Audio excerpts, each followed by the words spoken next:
Welcome everyone. Today we have with us Dylan Smith. He's a certified Ayurvedic practitioner and a holistic health educator, and he runs the Vital Veda clinic based in Sydney. He has learned his practices from the Raju family, the internationally renowned leading experts in authentic Ayurveda, and currently he is working on his mission to help his patients to effortlessly integrate new foundational habits into their daily lives. So, welcome, Dylan. So, Dylan, how did you discover Ayurveda as a true calling? And in terms of true calling, uh, it never really was like an epiphany of like, wow, this is something I should be doing, and like, this is my path. It wasn't like that. It was just the doctor at the clinic suggested, come study Ayurveda with us, and I didn't think much of it. I just did it. So it was never. And then as time went on, I had the support of nature, and when nature showed me support, in the sense of everything was flowing frictionless. There was lack of friction in everything I was doing in regards to this Ayurveda. Even even though financial reward was not there, and it continues that way, I had support from other aspects of nature, and it just allowed me to keep doing that. So that's kind of how it indicates to me that yes, this is dharma. It's serving others. It's frictionless. So, is it that you, before you going for that, let's say a treatment, you had any issue, or it was just a generic treatment? General. So panchakarma is, of course, the Ayurvedic detox and rejuvenation therapy, which is typically done in residence in a clinic. And that's where I went, and I just went for it's good for everyone to be doing annually or so, as a preventative measure, of course, to heal. No one's perfect. I had some issues which needed to be healing, but at the time it was just a general nice detox and rejuvenation. My partner wanted to do it then, so we just went, and that's it. Hmm. So, as you got into this journey of Ayurveda, what do you think is Ayurveda, and how is it different from allopathy? First the question is, what is Ayurveda? Ayurveda is a Sanskrit word which is derived from two roots: Ayush, meaning life, and Veda, meaning science or knowledge. And Ayush, of course, you can't put the sh next to a Veda in Sanskrit, so it's called Ayurveda, the science of life, or the science of life, the aspect of life in this knowledge, this universal absolute knowledge that we experience, which is consciousness. So it's the life aspect, everything dealing with life. So many things Ayurveda can deal with and has a say on.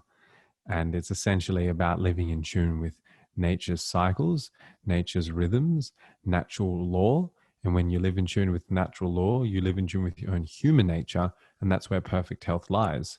When we tap into that, then we can enliven health within us, which will dissipate the disease. So again, here's one difference, I guess, between the allopathy is allopathy will focus on curing the disease or getting rid of the disease, which is great.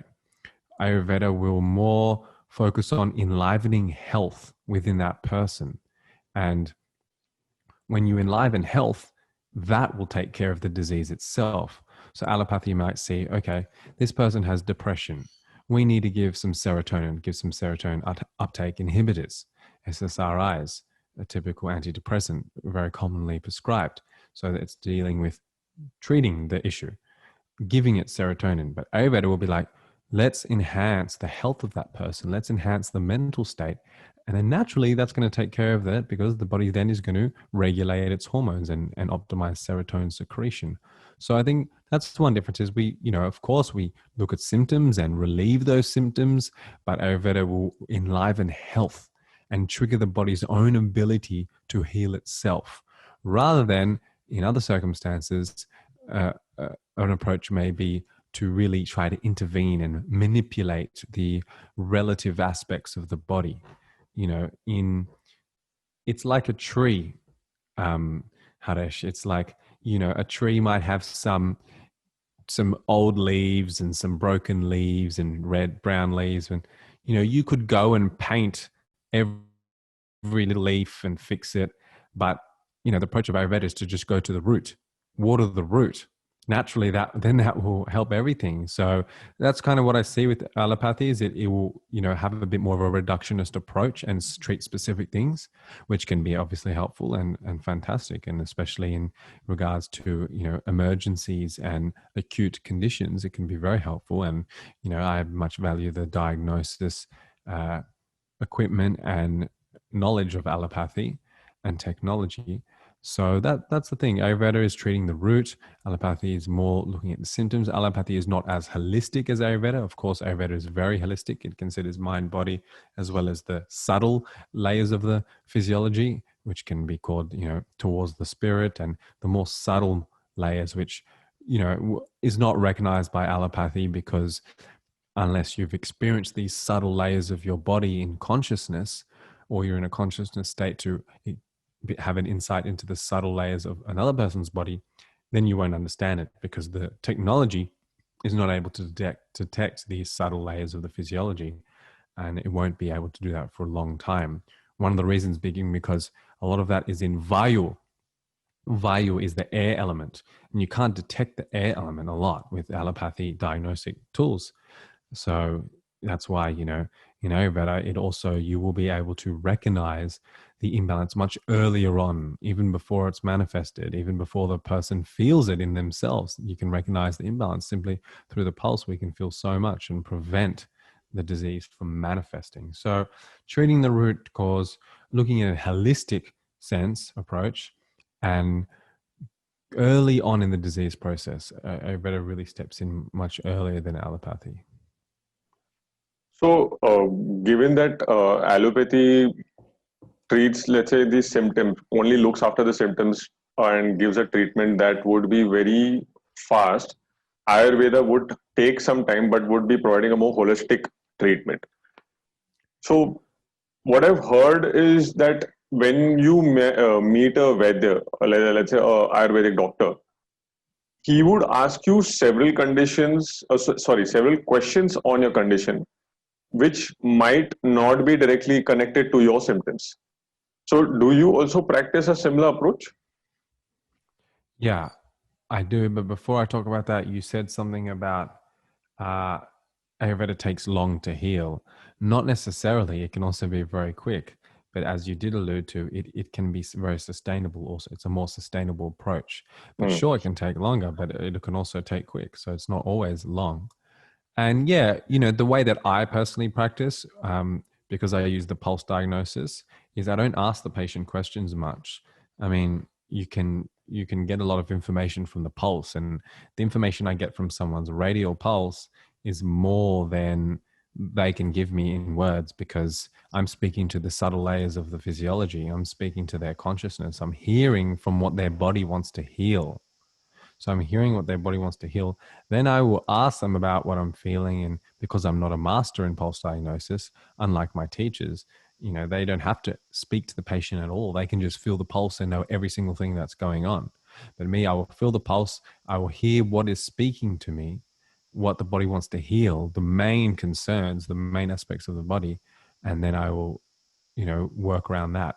And as you said, like, someone might be coming for their insomnia, but I'm feeling something related, different. I'm not feeling the head. I'm feeling whatever, maybe lower back or whatever. That could very possibly be the cause of the issue. And when we address that, so it may seem unrelated, but again, the body is holistic. So yes, Vaidyas, if it's a good Vaidya, especially if they have these diagnostic tools like Pulse, where you can really get a strong insight, there's no need for so many questioning. My teachers, the Raju family, they're renowned for their pulse diagnosis, and the elder brother Rajaji, he still treats about 100 to 150 patients a day in Delhi. And how can you do so many patients? That's like a few minutes a consultation. Is he doesn't need to speak to them much. We don't need to ask questions. Through the pulse he can see everything and then just give the recommendations. So yeah. So, do you mean pulse diagnosis, is it like just like holding the pulse and getting an idea about the complete condition? Yeah, absolutely. It's feeling the radial pulse with 3 fingers of the patient. And, it's so much more than just, finding their, resting heart rate or pulse speed or anything. There's profound insights you can gain through the pulse. This is a ancient traditional art and diagnostic tool which has been utilized by all cultures around the world. India, Persia, Egypt, uh, so many places, and yes, you can. It's the number one diagnostic tool in Ayurveda. There's many others like urine analysis, stool analysis, tongue diagnosis, facial examination, shabda pariksha, which is touching the body, and so many things. So uh, yes, you can gain so much. So, Dylan, let's say if you're not doing the pulse diagnosis, so you are asking questions to the patient, do you feel any resistance from the patient? Let's say if someone is very much used to going to an allopathy doctor, they just prescribe, let's say, a medicine which they feel, okay, that would solve their problem for that Mhm. instant or for that day. Whereas in Ayurveda, you need to go in more deeper to understand the Mhm. complete condition. So, do you also feel any resistance from the patient? It's funny you ask this, Haresh, because in India, I do. I also work in India. I see patients in Mumbai and Hyderabad, many patients. And it's exactly that. They just come in and they want to get a script for some herbs.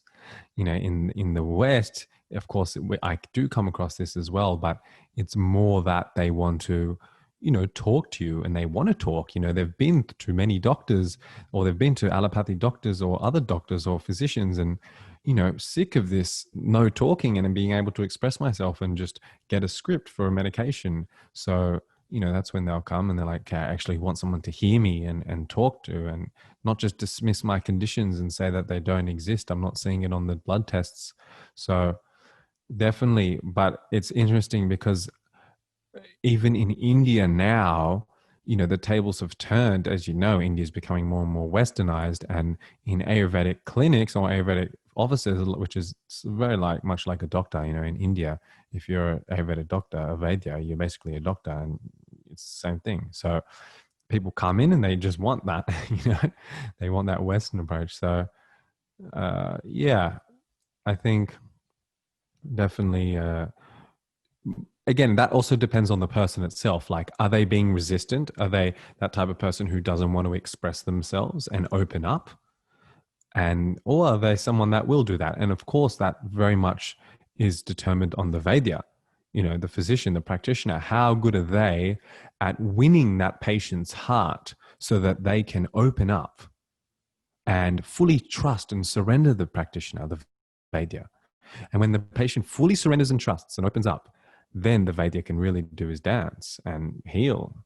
If they're resistant, if they're holding back, not talking and not revealing, then they're not going to have full results because they're not fully surrendered. It's so important for a patient to surrender.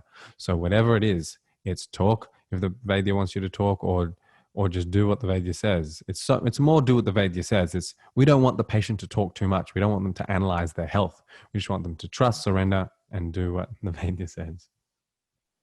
I completely agree with what thoughts you're having about India itself and the people in India, that they are also very much accustomed to the pain pleasure mechanism and getting that instant effect. Mm. Yes, and even the talking part is a very big challenge in bigger cities, or even let's say in India. People do feel that they don't have time and they don't want to talk, or they don't want to open up. Whereas, yes, as you said, in the West, people are more coming in or being open to talk and share their problems. Yeah. And it does depend on the person. Everyone is Mm, different. definitely. Actually, in last time I was in Mumbai, I was surprised. My consultations were going to like 45 minutes, hour long, or sometimes they're half an hour, 20 minutes, and they were actually talking so much. It was like finally they had a chance to speak. So that was actually, yeah. So it really depends on the person and depends on the Vaidya. So, Dylan, how important is the role of a healthy gut? Very important. I think modern science is beginning to know this. And, in Ayurveda, we know, Agni means metabolic fire. It's a very fundamental aspect of our physiology required to be healthy in order for optimal health. So gut health, there's so many interrelationships. This is a huge topic, but in general, many have probably heard of the gut-brain connection. The gut is very much associated with the brain. It's also called the second brain in Chinese medicine. In Western medicine, is now calling it the second brain. It hosts 90% of our neurotransmitters, which are the functions that make hormones and make our brain do the work. So when we have a happy gut, we'll have a happy brain and mind. And when we have a poor gut health, our mental health will be poor, and other way as well. If you have if you're feeling anxiety or depression, your digestion will be out. And if you have a radiant mind, and even take it the next step further, a really high state of consciousness, so someone that is quite enlightened, their gut will be amazing. They can even eat junk food and turn that food into nectar. So this is definitely, it's got a huge connection. Of course, our gut flora, which is the microbiome in our gut, is very important. The microbiome is microorganisms that are responsible for most of the important tasks that our body performs. The microbes in our body perform a lot of important tasks, and these are very much concentrated in the gut. In the gut as well as the skin are the two most inhabited sites for our microbiome to live. So in Ayurveda, the gut, Agni, is very much the cause.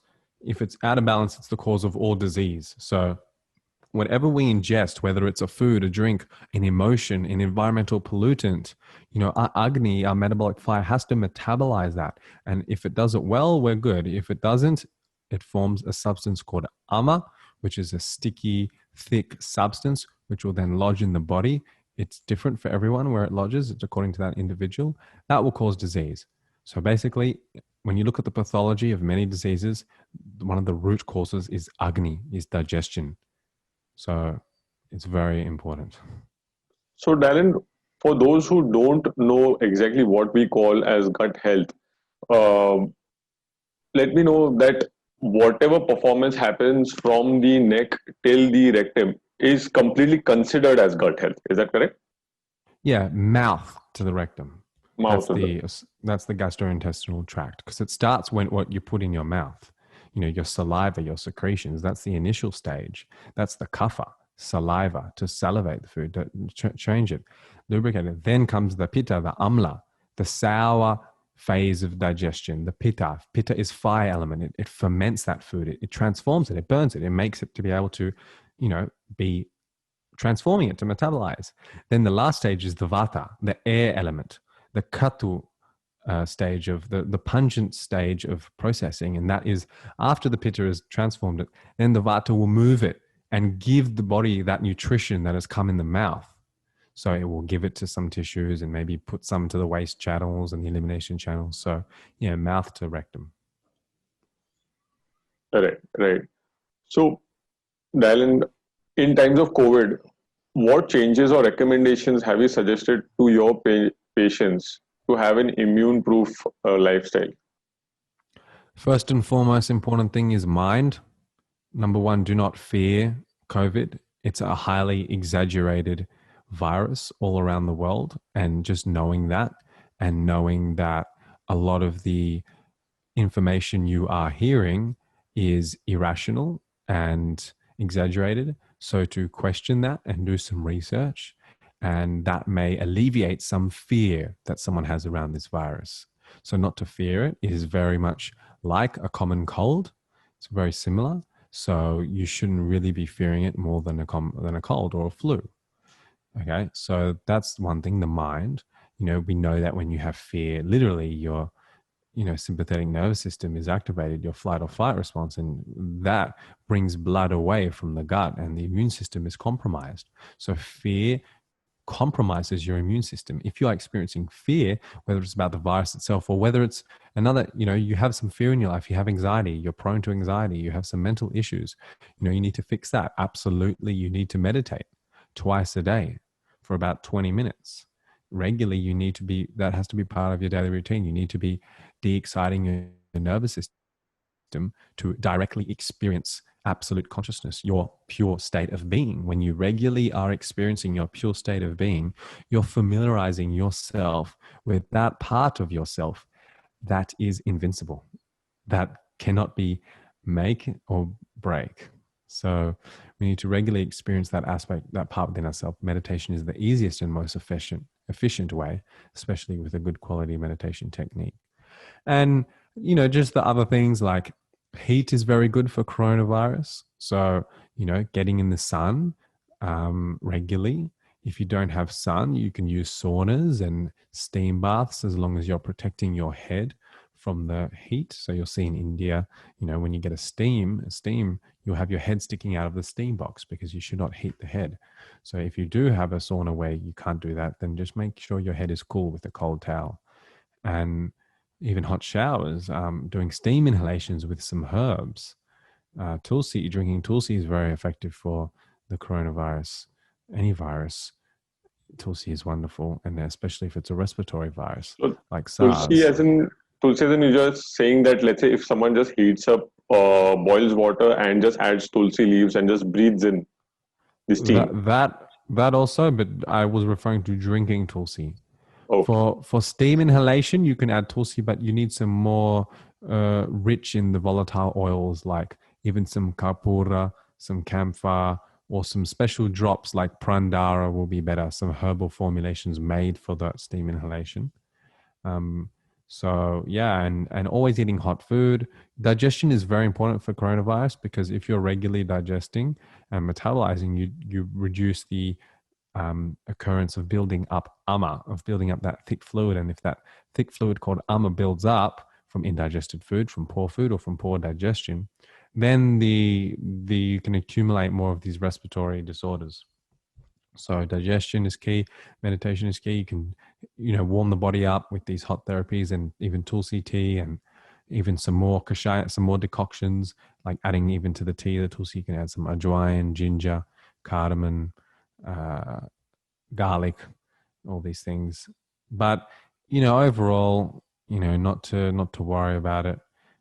If you are immunocompromised, you do the same things which you would do to take care of anything else. And of course, this has been a wake up call for many people, to say, okay, well, I actually have to start looking after my health. And, what is the difference between someone who gets the COVID and recovers in 1 week, or maybe doesn't even experience symptoms? And I have patients who do that. And I also have patients who have been, had it for 6, 7, 8 weeks with symptoms. This is there's some issues with that person, and it's highlighting that, whether it's a metabolic issue or whether it's, related with the energy within them, the metabolic energy and their ability to digest well anything that comes into contact with their body. So speaking about food, uh, can you recommend one food item which everyone should eat a day again to build immunity? I would just say fresh foods, anything fresh and seasonal and local, and have a good lunch and a light dinner. Have the light dinner, especially in India, it's a problem. They're having very heavy and late dinners. Have an early and light dinner, have a good lunch. That's it. Don't think Mm. about this food, that food. This vegetable is going to be really good for me and help me from coronavirus or help me from anything else. And this nut is a superfood and this fruit is a superfood. Rather than that, focus on how you are eating.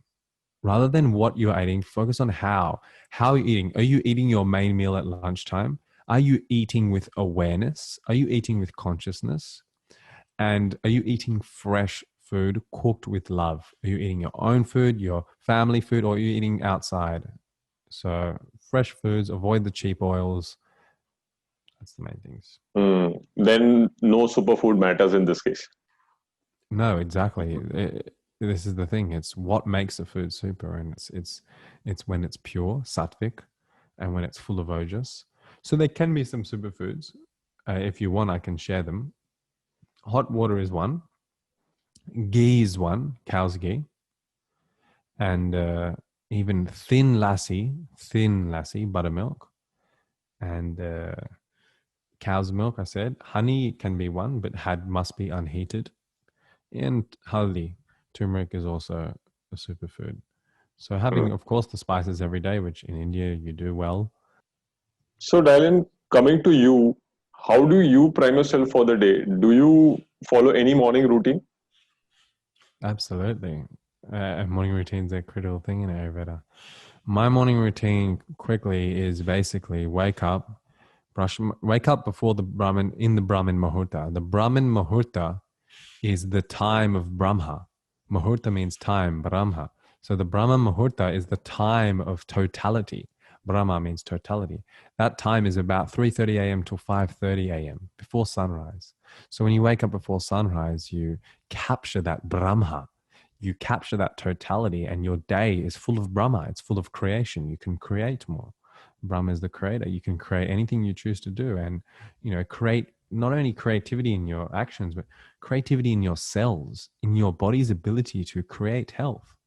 So this is the waking up in the Brahma Muhurta. Everyone knows the more you sleep in, the more sluggish you feel that day, the more fatigue.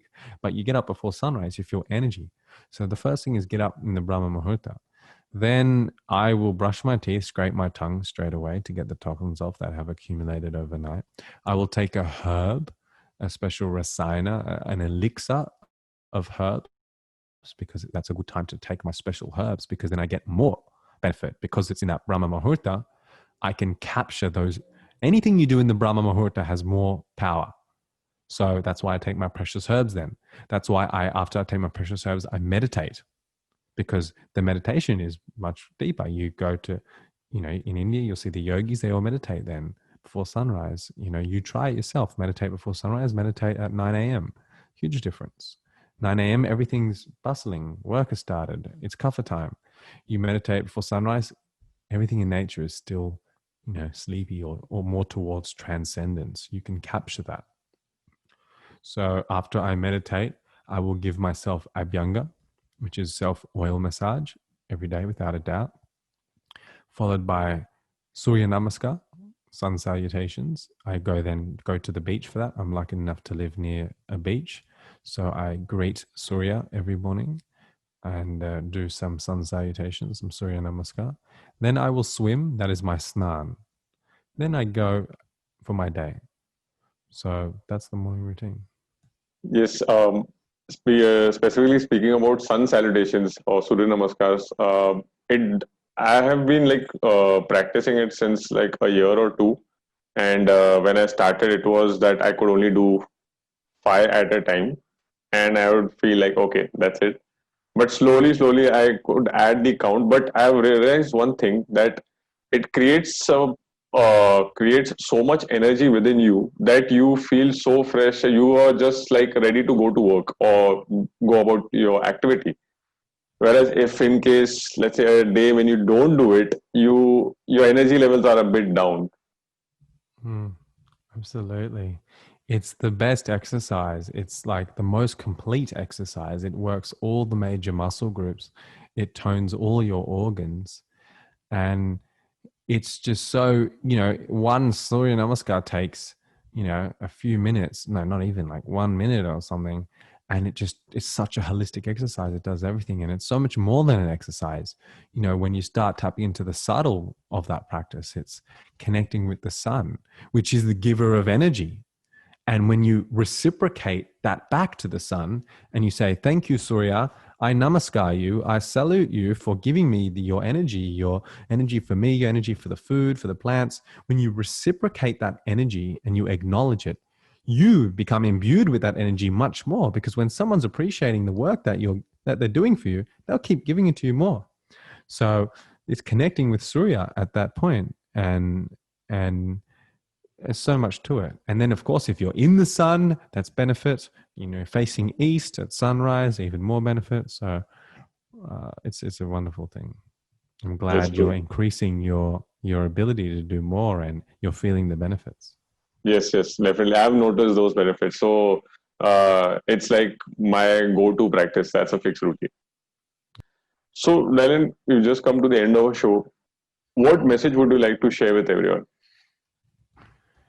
Um, I would just say that, you deserve the best. You deserve to feel vitality. You deserve to be healthy, and it's within you as well. It's your birthright. Um, even if you are sick or have been even chronically ill for decades, you still have the memory of how to be healthy. You were once healthy. And you were once perfectly healthy. When you were a baby, you were pretty much perfectly healthy. And even if, you weren't perfectly healthy when you were a baby, maybe you were born with some disorder, you still have the memory of perfect health on a cellular level. So knowing that you have the memory to be healthy, we just have to enliven that. And that's possible. And the way to do that is live in tune with nature.